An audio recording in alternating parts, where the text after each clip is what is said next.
welcome everybody. This town hall is brought to you by Mia Mason for Congress. I'd like to welcome our special guest this evening. We have from the Hartford County Freedom Reclaim, Nkechi Okoye, Chantel Dunlap, and Kiana Snowden. Before we get started, I want to remind everyone that if you have questions, please feel free to put them in the chat box and we'll get to them.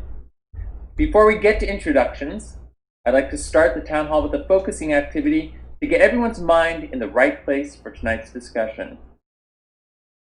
So please post your answers to the following question in the chat box. What is equality versus equity? While those answers are coming in, I'd like to introduce our guests. First of all, we have Mia Mason. She is running as the Congressional Democratic nominee for District 1 in Maryland. She's a 20-year veteran who served in the Army, Navy, and DC National Guard.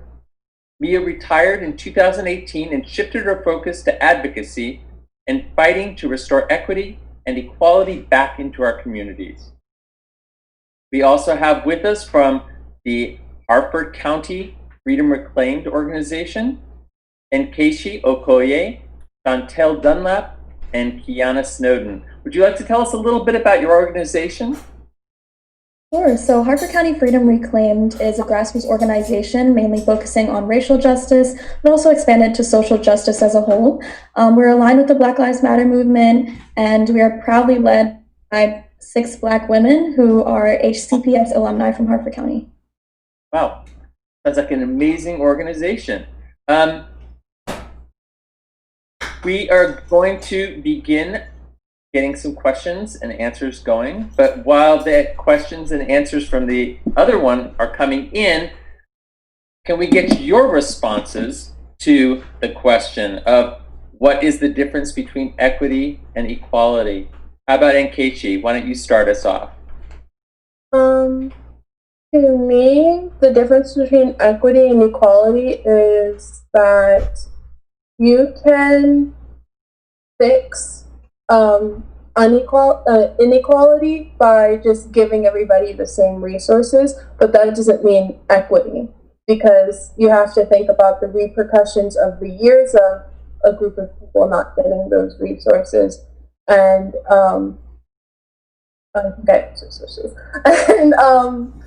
and so that's what makes the fight for equity different than the fight for equality.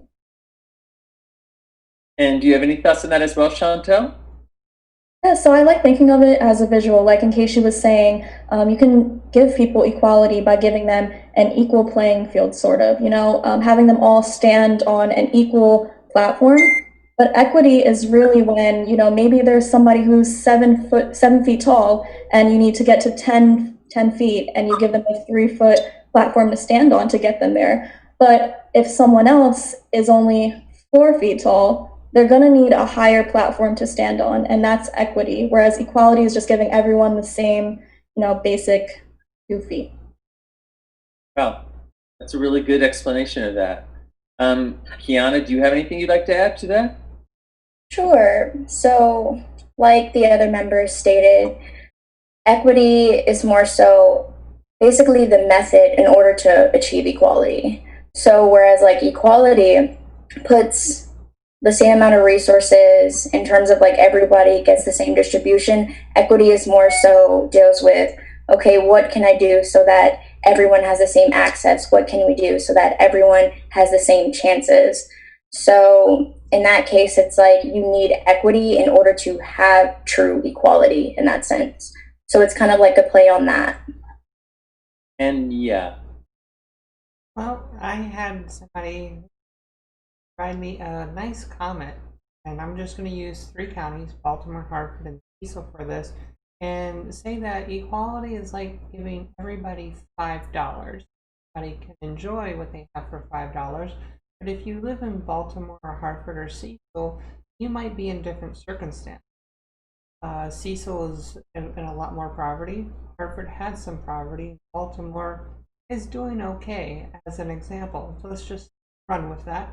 So in order to help Cecil out the most, we give them $5. In order to help Hartford out, we give them $3, and Baltimore might need some help, so let's give them $1. That is equity. when you take a look at it for benefits. And there's not a lot of that going on in our county. It is actually reversed because guess what? Eastern Shore is normally left out. And since I was only talking about 3 of the 12 counties, you can see where people put their priorities. But the thing is that even with equality, we need to make sure that we provide that equity, because other western counties may not need the same help that the Eastern Shore needs for the lower 9 counties. And in my Wow. So let's get on to some of our major topics. I will let our guests lead with tonight's topics. Current events, socio-political climate. What is the importance? I'm sorry. What are your thoughts on the Equality for All bill? Chantel.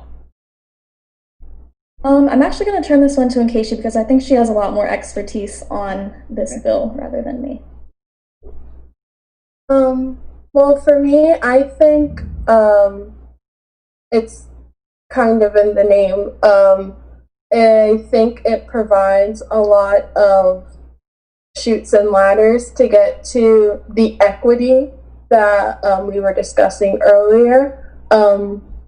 And I think it takes a focus on marginalized groups and takes the oppressor out of the situation. And so I think what we have seen a lot in Congress is we try to shine a spotlight on marginalized groups, but like we always leave the oppressor in the question, and that's what gets us to the lack of progress we've been seeing is a focus on the oppressor. And so I think that this bill is taking more steps to really focusing on the marginalized groups that we're trying to uplift to reach equity. What do you think, Mia? Well, I think that with the Equality Bill, it takes our Civil Rights Act, it brings it up to a federal level, and then allows us to actually have federal protections in every state. Because if you were in Texas right now and you were going to school, you could be discriminated on in many different ways. For religion, for education, for what zip code you came from. This bill would most likely protect us and squash a lot of discrimination. There are high school students coming out in their own natural identity, even at a young age in middle school or elementary school, and they're met with fierce hardship as they're harassed, bullied, and discriminated against and told to leave the schools. Now imagine if that happened here in Maryland where we live. It would be at night. But it is about providing these types of accommodations, make sure that they have the education they need, the opportunities to succeed. This is why we are fighting to restore equity and equality. This is why the Equality Act bill must get passed now versus waiting until it's overturned in the Supreme Court or anywhere else. So we need to be able to have this now. Hey, speaking of that, can you tell us why you decided to run as a representative? Sure. I had a lot of issues where I was being kicked out of the military, and I thought that in my state of Maryland there was a lot of equality, but necessarily that wasn't true. I was trying to run my own business at the same time, and I realized that every time that I turned around, politics kind of reared its own head because it was doing something to me and my community, and it really affects others. So when I lost my car, my job, my home, a lot of other things, I saw this happening to tens of thousands of other people just 2 years later. So then I decided to run, and while running for office, we've seen that what is happening to me is also happening to millions of others throughout this pandemic. So it is about making sure that we continue to serve our communities and providing them the representation that they need now so that we can make sure that they succeed in the future.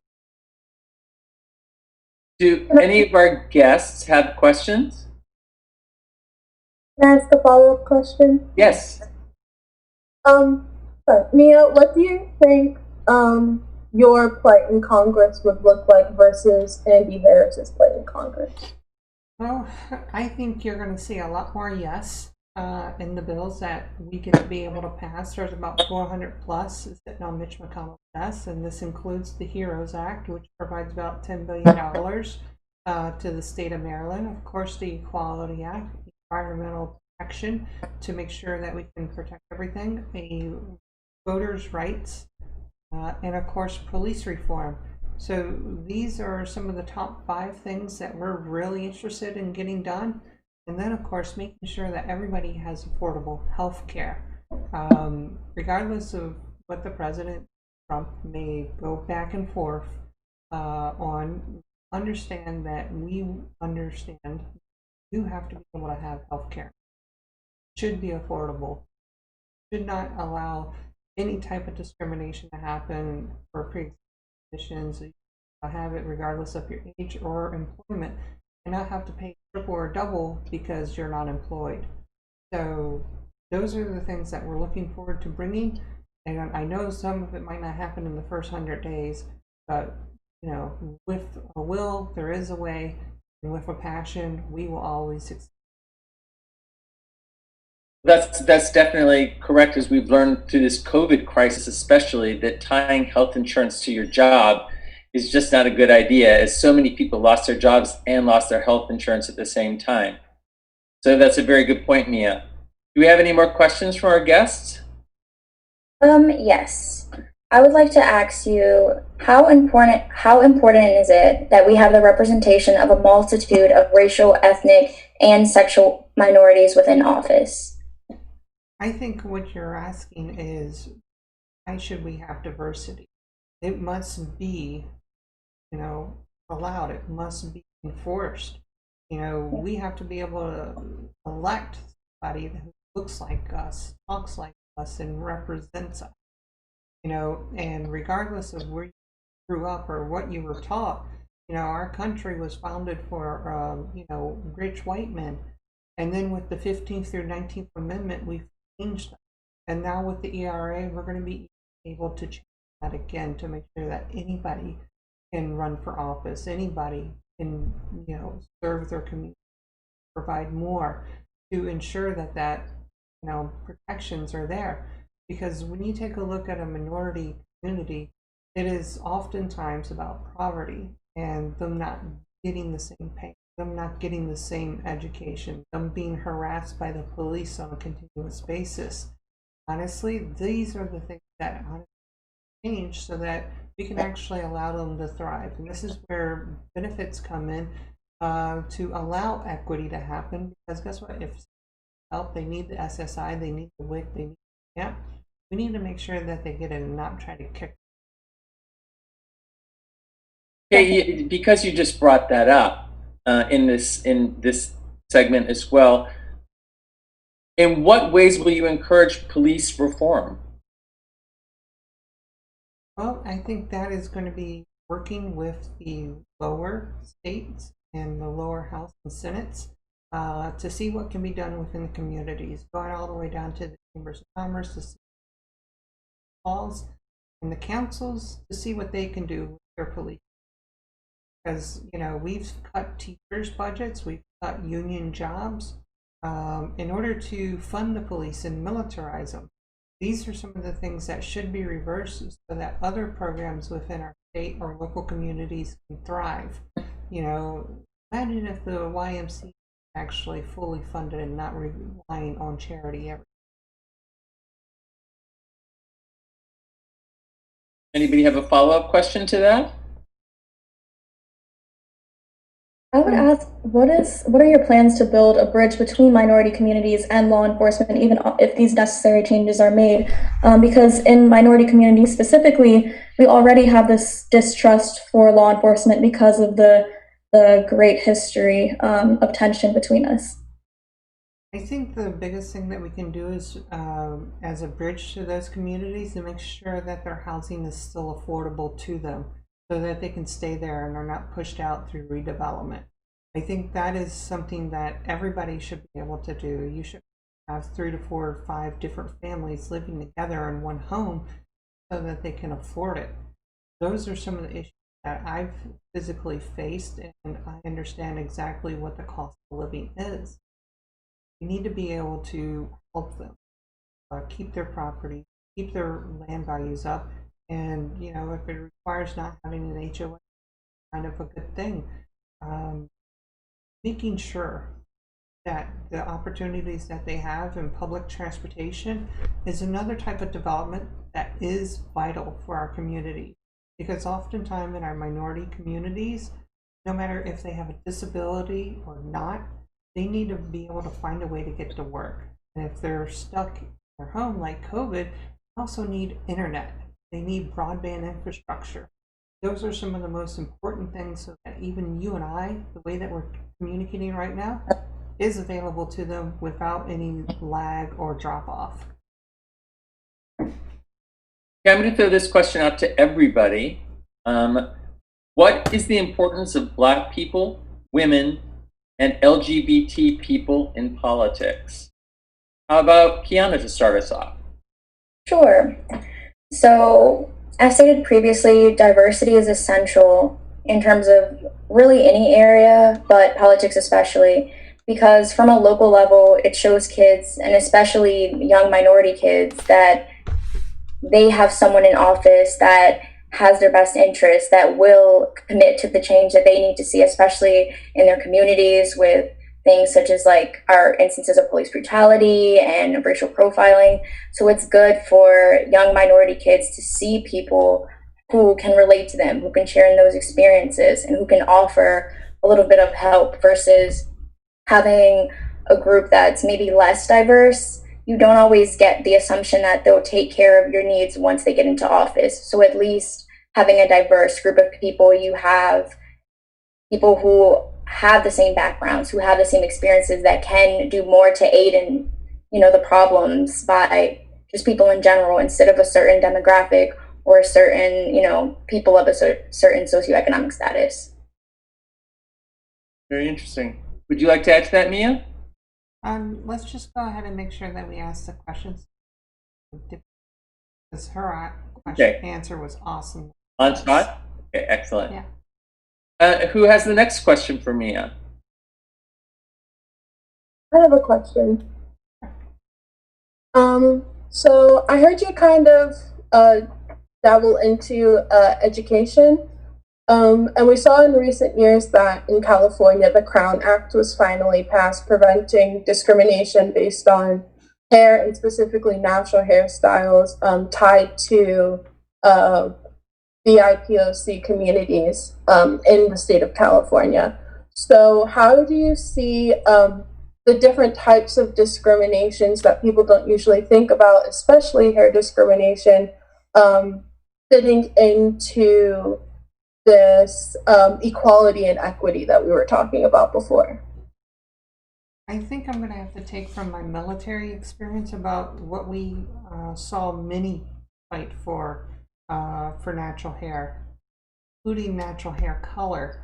And I think that even if you have rolls, if you have weaves, have extensions, you understand exactly what you're doing with your hair, and you shouldn't have to conform to, a set standard by an employer who may classify you as a model or other form of employment in order to keep in your hair in line for the way they do. I can understand hair nets for a restaurant and everything else, but if you're in a regular office job and you have beautiful hair that's natural or oily or natty, I completely and wholeheartedly, you shouldn't be discriminated against. And that type of discrimination is often hard to prove, but it is something that is able to be enforced. And to be able to have that as a protection, I think it is honestly what falls under DNA. And it's very hard to try to say that and then to actually enforce it, because everybody has different DNA. And it's how we are made. It's how our hair grows. It's how our skin grows. It's how everything else grows in our bodies, and that is natural. So to discriminate us against hair is also part of our DNA. So that's where that would kind of fall together, and then make sure that we are protected regardless of any type of orientation or identity. Because natural hair should be protected as well, unless it's going to get like caught into like a piece of machinery or into a food that you're preparing. So those are probably the only two, any long act or any other type of weave or rolls. And who else has another question for Mia? I would like to pose a question. So, for mine, due to the climate we're facing now, I feel as though we can all agree that voting, especially in this upcoming election, is essential. So, noting this, why do you think it's imperative that our young people, and especially our young people of color, vote in this current election? Well, you have 7 days for them to get registered, probably less than that. We need to make sure that they're counted, that their voice is heard. Same thing with the census. The reason why is about $1,200 $1 trillion that is representative of our and minority communities here in America. But when you take a look at the entire earth itself, the Caucasians are the minority. So we need to make sure that that equity is part of that diversity and placed there. This is why the census federal dollars into the counties and everything else. So it's honestly about standing up and that you are counted and that you hold that representative accountable for. So that whatever resolution that they want to vote on as yes or no, they're held accountable by you. And because you voted for them, you have the power now to vote them out. You have the power to vote someone else in by doing so. So telling somebody who's young, who's never voted before, it's about saying, look, here are the numbers. Here's where you get added into in your community. We can vote for the county, we can vote for the state, and we can vote for the federal election. Overall, we can be part of the majority if you vote. You need to be able to get registered for that, get your ballots submitted as soon as possible. That's what the youth needs to be able to do. Stand up for what's going to be able to represent them for the next decade so we can teach you how to lead and be our next representative when we stand down. Chantel, do you have a question for Mia? Yeah, to go along with that, do you have any specific plans on how you would personally like to encourage minorities, especially youth, to partake in politics and to run for positions such as the one that you're running for? Well, come to Annapolis, learn about the process, and find a mentor. Find an example of who represents you. Start there. Even if you have to go out of state and find other minorities to learn from and watch them on YouTube. Learn the educational process in your high school right now or in college. And realize that people have been fighting all the way since Harriet Tubman decided to bring African American communities from the South to the North to fight slavery that was going on.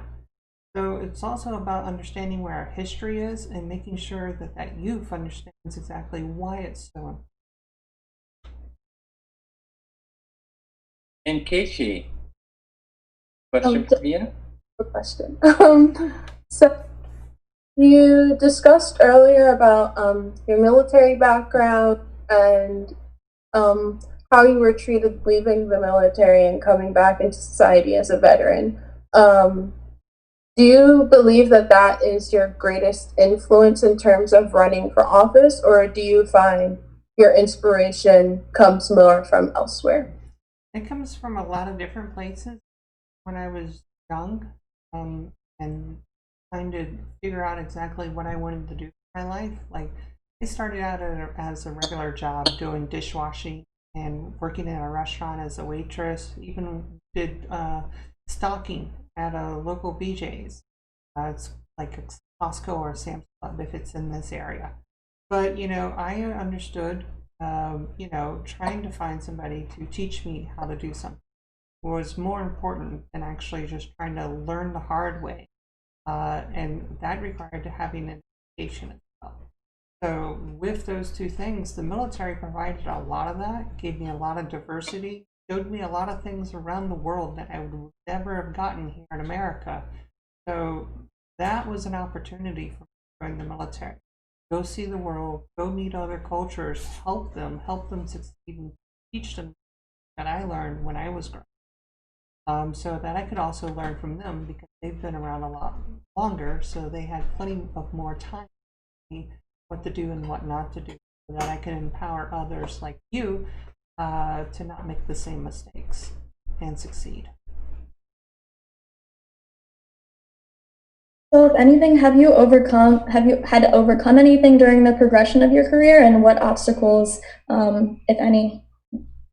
I think the hardest things that I've had to do was basically decide to make something and stand up for exactly what my values were and what, you know, became a passion of, so that we could right wrongs, make them make folks be held accountable. I watch service members or simply become reckless and then had to step in and help them. So those are some of the biggest things I had to face in my life in order to make sure that others survive and then get back home. So no matter if it was doing humanitarian aid arena or being going to Afghanistan right after the towers fell, it is all super important to make sure that we can do this, that we can stand up, and, you know, thoughts and prayers might not save everything, but if you're available locally to help out, you should. Do any of you have any thoughts about or questions you would like to ask Mia about how she would be able to help your organization? Yeah, I would ask, what specific plans do you have to work with grassroots organizations in these communities? Because I know that there's sometimes a lack of understanding and communication between grassroots organizations, especially for social justice, and you know, law enforcement or politicians. So how do you plan to uplift us and communicate with us? Well, thankfully I have a team of wonderful volunteers, and it is about making sure I treat them all equally. So that they can actually be able to duplicate what I do and take this and share your message, share your organization to the thousands of others out there by telling your story, listening to you, and understanding exactly what you need. So then when I go into office, those of my team can still be able to talk to you and promote what you stand for, so that we can fight inequality through your grassroots organization. Because I'll tell you this, there's like thousands of organizations out there. Well, how does your organization stand out from others? It's about the type of city that sets you apart from organizations, other corporate organizations, or other nonprofits, or other grassroots organizations. So you get an opportunity to be with me as just one little raindrop into the big pond. We need to be able to continue to make that wave happen, so that you can, and then make sure that everybody else has the same opportunity. And you can also be able to promote them so that they can promote you as well. As young women of color, do you have any concerns as far as how you would like to be represented that you can bring to Mia? I was thinking specifically as a young queer femme, just making, I more so have concerns about the company that you keep around you, and I think the diversity in your circle can speak a lot to potential when it comes to issues with diversity. And so I think, not so much as a question, but as a concern, the worry for, I guess, me specifically is keeping the diversity level of your inner circle and the people that you keep around you and the people giving you information and everything that you need, and extending that diversity into making it in Congress where things might not have as much color as they do out here. How would you respond to that, Mia? I completely agree. I think that the only groups that I'm kind of missing is our Hispanic and our Asian Pacific, and that's because in our district it's 0.1, sometimes 0.10, depending on what county they're in. And we need to be able to make sure that they know who I am, and regardless of what the diversity is, we need to make sure that who we represent is also in office, the people that we employ. So that diversity is coming, that diversity is here. I know Shivani has provided me a lot of these answers, and I was like, yes, spot on. That's exactly what I need. Because I love giving my own passion, my own words, add into that. So with her help, with her work, with her volunteering, it's been a wonderful delight to have her in my inner circle, along with others that have came and gone throughout my campaign, so that no matter what happens, we still reflect you in our community. And as a trans woman, I understand that, for a queer woman, it's different set of engagements when you're talking to others, because, everybody has their own little clique, LGBTQI and A and plus, and non-binary. So we need to understand that, we have a lot of friends. So if you ever want to just scroll through my Facebook.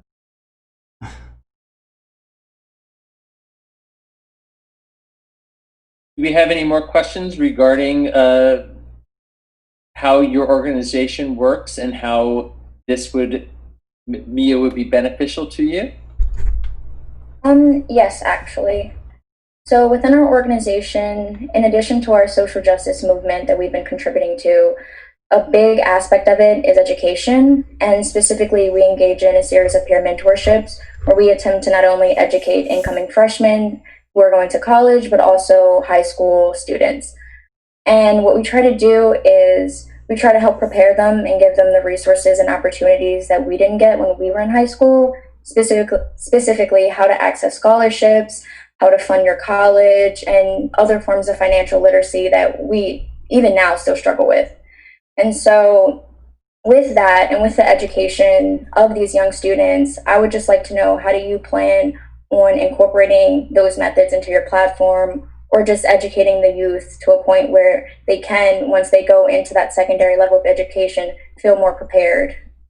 Yeah, I think that this would be something that I would love to be able to incorporate into our campaign by having our team join us, because not many people understand exactly what type of grants that they can apply for. There's like 50,000 different types of grants to go for, and some of them you have to apply for within a year, or know when they're going to pop up, and then be awarded well in advance. And honestly, when I was very young and waiting for my college acceptance letters and everything else, my guidance counselors were not very helpful. They saw me as a majority, even though I was in a minority school, and they thought that I had everything handed to me, and it wasn't. I had to basically fill out all the paperwork, pay for everything, take my SATs, to do a lot of run around. And even in the military, there was a lot of run around in order to get something simple done, because everybody had their own qualifications, their own rules and procedures, and most of that you learn on your own. And to be able to help people understand that, here's a program that you can have as a jump start, so that you know what to do, where to go, and when to do it. So that when you are at least 2 years away from joining college, that you get yourself on the right track. You start taking your summer breaks and applying for colleges, and you also start taking your summer breaks to actually learn how to start writing grants and funding them. I think working with your organization, able to broaden that to a state or national level, and make your organization a lot more successful as well. Do you have any other questions, Chantel? I think they covered a lot of my concerns. I would say that just to add to what, in case you said specifically, is, intersectionality is something that's not necessarily discussed. It's a fairly recently coined term, and I think that it's really important when going into policy to remember intersectionality, not just looking at it as Black and white issues, but also, the issues of Black women, Black trans women, white lesbians, things of that nature, because I think we have very specific problems. But I don't have any doubt that you could really touch on intersectionality in your work. I would say a question for you is, what are your next steps? I think that's an important question to ask. What are your plans before the elections, and what are your hopes for the future?